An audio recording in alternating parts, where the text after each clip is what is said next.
ಬಾಹ್ಯಾಕಾಶ ಕ್ಷೇತ್ರದಲ್ಲಿ ಇವತ್ತು ಮತ್ತೊಂದು ಇತಿಹಾಸ ನಿರ್ಮಾಣ ಆಗಿದೆ.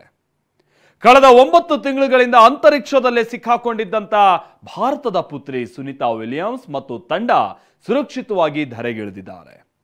ಆದರೆ ಈ ಕೆಲಸ ನಾವು ನೀವೆಲ್ಲ ನೋಡಿದಷ್ಟು ಅಂದುಕೊಂಡಷ್ಟು ಸುಲಭ ಅಂತೂ ಇರಲಿಲ್ಲ. ಹಾಗಿದ್ರೆ ಸುನಿತಾ ವಿಲಿಯಮ್ಸ್ ಸೃಷ್ಟಿಸಿದಂತ ಚರಿತ್ರೆ ಎಂಥದ್ದು? ಬನ್ನಿ ಆ ರೋಚಕ ದೃಶ್ಯ ವರದಿಯನ್ನೇ ತೋರಿಸ್ತೀವಿ. This view coming from the WB-57 high altitude plane, and there you see it on your screen. Drogue deployment. Drogue descent rate nominal.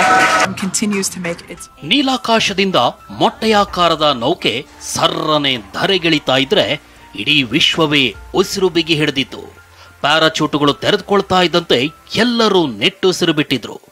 ನೌಕೆ ಸಮುದ್ರದಲ್ಲಿ ದಪ್ಪಂತ ಬೀಳ್ತಿದ್ದಂತೆ ಎಲ್ಲೆಡೆ ಹರ್ಷೋದ್ಗಾರ, ಸಂಭ್ರಮ ಮುಗಿಲು ಮುಟ್ಟಿತು.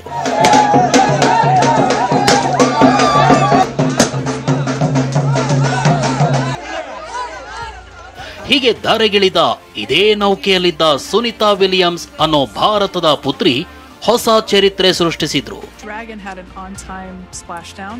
Looks like we're getting our next crew member here, Williams. Big smile, big waves. ಬಾನಿಂದ ಜಾರಿದ ಚುಕ್ಕಿಯಂತೆ ಭೂಮಿಗಿಳಿದ ಸಾಹಸಿ Sunita. 17 ಗಂಟೆಗಳ ರೋಚಕ ಪ್ರಯಾಣ, 9 ತಿಂಗಳ ಚಡಪಡಿಕೆ ಅಂತ್ಯ.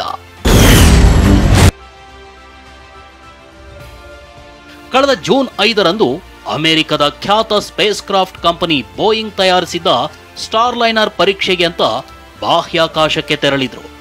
8 ದಿನಗಳ ಬಳಿಕ ಸುನಿತಾ ವಿಲಿಯಮ್ಸ್ ಮತ್ತು ಬ್ಯಾರಿ ಬುಚ್ ವಿಲ್ಮೋರ್ ವಾಪಸ್ ಭೂಮಿಗೆ ಬರಬೇಕಿತ್ತು. ಆದರೆ ಸುನಿತಾ ತೆರಳಿದ್ದ ಸ್ಟಾರ್ ಲೈನರ್ ನೌಕೆಯಲ್ಲಿ ತಾಂತ್ರಿಕ ದೋಷ ಕಾಣಿಸಿಕೊಂಡಿತ್ತು. ಹೀಗಾಗಿ 9 ತಿಂಗಳುಗಳ ಕಾಲ ಸುನಿತಾ ವಿಲಿಯಮ್ಸ್ ಮತ್ತು ವಿಲ್ಮೋರ್ ಸ್ಪೇಸ್ ಸ್ಟೇಷನ್ನಲ್ಲೇ ಉಳಿಬೇಕಾಗಿತ್ತು. ಹೀಗೆ ಬರೋಬ್ಬರಿ 9 ತಿಂಗಳು ಅಂದ್ರೆ 286 ದಿನಗಳ ಕಾಲ ಅಂತಾರಾಷ್ಟ್ರೀಯ ಬಾಹ್ಯಾಕಾಶ ಕೇಂದ್ರದಲ್ಲೇ ಇದ್ದ ಸುನಿತಾ ವಿಲಿಯಮ್ಸ್ ಮತ್ತು ಬುಚ್ ವಿಲ್ಮೋರ್ ತಂಡ ಇಂದು ಧರೆಗಿಳಿದಿದೆ. This view coming from the WB-57 high altitude plane, and there you see it on your screen. Drogue deployment. Drogue descent rate nominal. And continues to make its way back to planet Earth. Sunita Williams ಮತ್ತು ತಂಡ ಬಾಹ್ಯಾಕಾಶ ನಿಲ್ದಾಣದಲ್ಲಿ ಸಿಲುಕಿದ ಬಳಿಕ NASA ಅವರನ್ನ ಕರೆತರಲು ಯೋಜನೆ ರೂಪಿಸಿತು. ಇದಕ್ಕಾಗಿ ಎಲಾನ್ ಮಸ್ಕ್ ಅವರ ಸ್ಪೇಸ್ ಎಕ್ಸ್ ಕಂಪನಿಯ ಕ್ರೂ ಡ್ರಾಗನ್ ನೌಕೆ ತೆರಳಿತು. ಇದೇ ನೌಕೆ ಭಾರತೀಯ ಕಾಲಮಾನ ಮಂಗಳವಾರ ರಾತ್ರಿ 8:35ಕ್ಕೆ 400 ಕಿಲೋಮೀಟರ್ ದೂರದಲ್ಲಿರುವ ಬಾಹ್ಯಾಕಾಶ ನಿಲ್ದಾಣದಿಂದ ಪ್ರಯಾಣ ಬೆಳೆಸಿತು. ನಿರಂತರ 17 ಗಂಟೆಗಳ ಪಯಣದ ಬಳಿಕ ಭಾರತೀಯ ಕಾಲಮಾನ ಇಂದು ನಸುಕಿನ ಜಾವ 3:27 ಅಮೆರಿಕದ ಫ್ಲೋರಿಡಾ ಸಾಗರದಲ್ಲಿ ಲ್ಯಾಂಡ್ ಆಗಿದೆ. Continues to make its way back to planet Earth. Next up, we'll stand by for the main. ಬಿಳಿ ನೌಕೆ ಸುಟ್ಟು ಕಂದು ಬಣ್ಣಕ್ಕೆ, ಅದೆಷ್ಟು ರೋಚಕ ಬಾನಿಂದ ಜಿಗಿತ ನೋಡಿ. ಅಂತಾರಾಷ್ಟ್ರೀಯ ಬಾಹ್ಯಾಕಾಶ ನಿಲ್ದಾಣದಿಂದ ಕಡಿತಗೊಳ್ಳುವ ಮುನ್ನ ಈ ನೌಕೆ ಶುಭ್ರ ಬಿಳಿ ಬಣ್ಣದಲ್ಲಿತ್ತು. ಆದರೆ ಸಮುದ್ರದಲ್ಲಿ ಬಿದ್ದಾಗ ಕಂದು ಬಣ್ಣಕ್ಕೆ ತಿರುಗಿತು. ಇದಕ್ಕೆ ಕಾರಣವೇ ಭೂಮಿಯ ಗುರುತ್ವಾಕರ್ಷಣೆಯಲ್ಲಿ ಉಂಟಾಗೋ ಅತೀವ ಶಾಖ ಮತ್ತು ನೌಕೆಯ ವೇಗ. ಹಾಗಿದ್ರೆ ಇಂಟರ್ನ್ಯಾಷನಲ್ ಸ್ಪೇಸ್ ಸೆಂಟರ್ನಿಂದ ಸುನಿತಾ ಮತ್ತು ತಂಡ ಇದ್ದ ನೌಕೆ ಹೊರಟಿದ್ದು ಹೇಗೆ? ಯಾವ ವೇಗದಲ್ಲಿ ಅವ್ರು ಬಂದ್ರು? ಕೊನೆ ಕ್ಷಣದಲ್ಲಿ ಹೇಗೆಲ್ಲ ಕಾರ್ಯಾಚರಣೆ ನಡೆಯಿತು? ಅದನ್ನೇ ದೃಶ್ಯಗಳ ಮೂಲಕ ವಿವರಿಸ್ತಾ ಹೋಗ್ತೀವಿ. All hooks open. All hooks are open.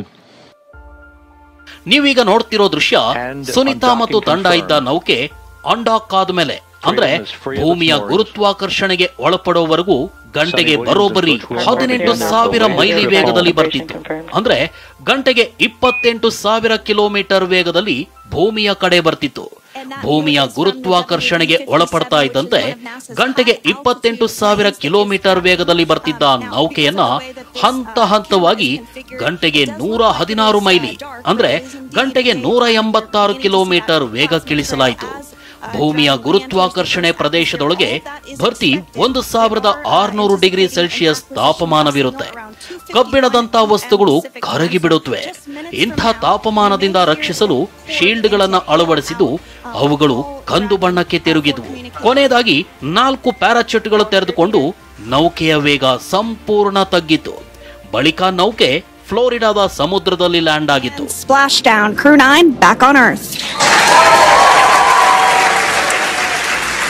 ಅದಾಗಲೇ ನಿಯೋಜನೆಗೊಂಡಿದ್ದ ಅಮೆರಿಕದ ನೌಕಾಪಡೆ ನೌಕೆಯನ್ನ ಹಡಗಿಗೆ ಶಿಫ್ಟ್ ಮಾಡಿದ್ರು. ಬಳಿಕ ಒಬ್ಬೊಬ್ಬರನ್ನೇ ನೌಕೆಯಿಂದ ಹೊರಗೆ ಕರೆತರಲಾಯಿತು. ಸುನಿತಾ ವಿಲಿಯಮ್ಸ್ ನಗುಮುಖದಲ್ಲೇ ಕೈ ಬೀಸ್ತಾ ಬಂದ್ರು. That is none other than Sunny Williams. Big smile, big waves.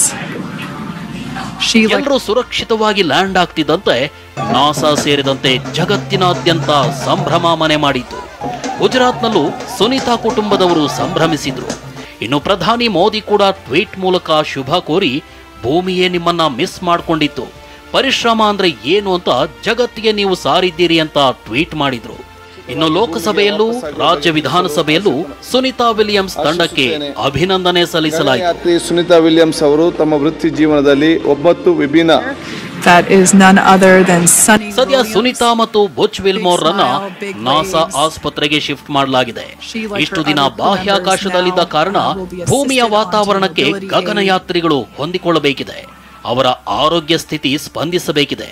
ಹೀಗಾಗಿ ಆಸ್ಪತ್ರೆಗೆ ದಾಖಲಿಸಿ ಅಗತ್ಯ ಚಿಕಿತ್ಸೆ ನೀಡಲಾಗುತ್ತೆ. ಸಮಗ್ರವಾಗಿ ತಪಾಸಣೆಗೊಳಪಡಿಸಲಾಗುತ್ತೆ. Bureau report, ಟಿವಿ9.